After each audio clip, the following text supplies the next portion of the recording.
todo lo que podían consumir.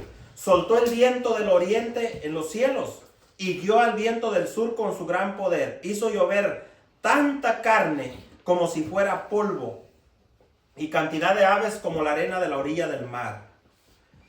Hizo caer las aves dentro del campamento y alrededor de sus carpas. Todo aquí parece bueno, ¿no? Porque se les estaba concediendo el deseo de su corazón. El pueblo comió hasta saciarse. Él les dio lo que se les antojaba comer. Hermano, no siempre es bueno, ¿eh? No siempre es bueno que uno esté terco y terco y terco y diciendo, es que a mí Dios me va a dar dinero, es que a mí Dios me va a dar riquezas, es que a mí Dios me va a dar esto. Al final lo puedes lograr. Pero no necesariamente es que Dios lo quiso así. No, hermanos. A veces es una prueba más. Y Dios te lo va a dar, pero al final te va a podrir el alma. Entonces, les dio lo que se les antojaba, pero antes de que saciaran su antojo, mientras aún tenían la comida en la boca, la ira. ¿Qué es lo contrario a la paciencia? La ira. Se le acabó la paciencia a Dios. Tuvo un límite. La ira de Dios aumentó contra ellos. Imagínense, hermanos, porque estaban comiendo y en su corazón todavía no estaban felices. Y usted lo puede ver si lee la historia. Ellos no estaban contentos. Dice, y aumentó la ira de Dios contra ellos e hirió de muerte a sus hombres más fuertes. En la Reina Valera dice, los robustos, los sanos, los que parecía que no estaban enfermos, los hirió. Derribó a los mejores jóvenes de Israel, a los jovencitos. Dice mi esposa, se los torció, les dio cuello. ¿Por qué? Por rebeldes. Por rebeldes porque aquí cuántas oportunidades Dios nos da.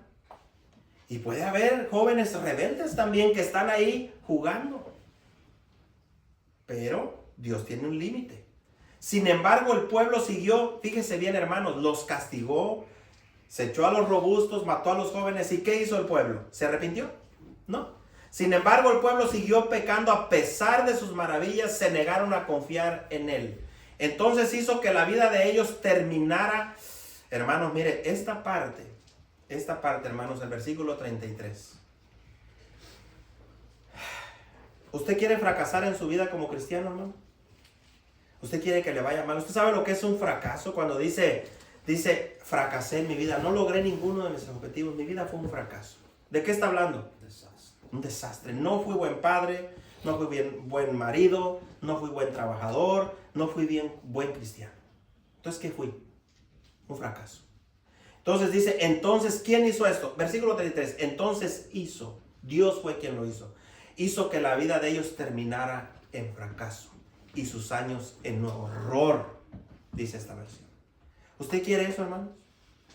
¿Usted quiere que después de que nos decimos cristianos, venimos, cantamos, leemos la escritura, al final Dios, hermanos, haga que nuestras propias vidas terminen en un fracaso y mis últimos días en horror?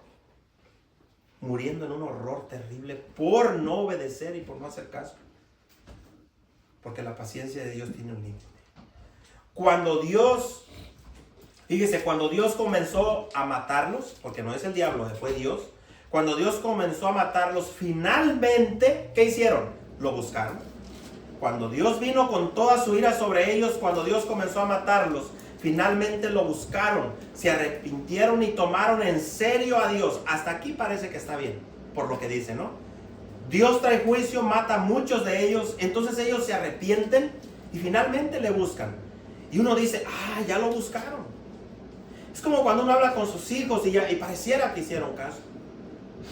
Pareciera que están entendiendo. Pero al final, a lo mismo o peor.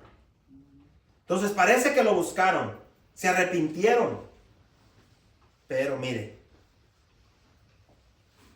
finalmente lo buscaron, se arrepintieron y tomaron en serio a Dios. Entonces recordaron que Dios era su roca. Hasta entonces, ¿cuántas veces nos pasa así, hermanos? Hasta que estamos hasta el fondo. Entonces sí, es que no oro lo suficiente, es que no leo la Biblia lo suficiente, es que no hago esto, es que no hago aquello. Y Dios en su paciencia, esperando. Está esperando ahí. Entonces se acordaron que Dios era su roca, que el Dios Altísimo era su Redentor. Pero todo fue, hermanos, mire cómo es este versículo 36 aquí. Pero todo fue de dientes para afuera. O sea que nada más lo que aquí, de dientes para afuera, no había nada en el corazón de sincero arrepentimiento. No había verdad de adoración al Señor. Dice, pero fue de dientes para afuera. Le mintieron con la lengua. En la Reina Valera dice, le lisonjearon. Así dice, ¿verdad? Le lisonjearon al Señor. ¿Sabe qué es lisonjear? Aleluya, amén. Gloria a Dios. Sí, Señor. Oh, viva la palabra de Dios. Y se lee un versículo, amén, aleluya. Santo es el Señor. Pero de dientes para afuera. Porque si yo reconozco que Dios es santo, entonces yo tendría temor de Él, ¿no? No es nomás decir, aleluya. No, ellos le lisonjeaban. Es decir, hermanos, pretendían engañar a Dios con falsas alabanzas y con falsos gloria a Dios. Como a veces nos pasa, ¿no? El cantito aplaudiendo. Y parece que todo está bien. Pero Dios ve tu falta de amor adentro. Ve que te crees mejor que Él. Porque exiges más justicia tú que Dios. Entonces, de dientes para afuera, le mintieron con la lengua. Con el corazón no eran leales a Él. Eran desleales a Dios. No cumplieron su pacto. Sin embargo, Él tuvo. Miren, hermanos, aquí está otra vez reflejada la paciencia. Está explícito ahí en el 38. Sin embargo, Él tuvo misericordia y perdonó sus pecados. Hermanos, si a nosotros nos hicieran todo eso, póngase usted a pensar, todo lo que le hicieron a estos a Dios, ¿usted qué haría?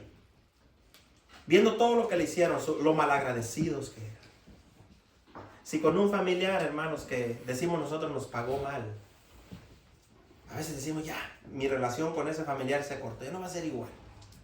No, porque no agradece. No merece que yo sea así con él. Miren, hermanos, lo que es Dios. Sin embargo, Él tuvo misericordia y perdonó sus pecados. Y no debemos nosotros de hacer lo mismo. Lo mismo, ¿no? Y no los destruyó a todos. Muchas veces contuvo su enojo. ¿De qué habla eso? ¿De paciencia o no? Ahí está la paciencia, hermanos. Muchas veces contuvo. ¿Usted sabe qué es contener?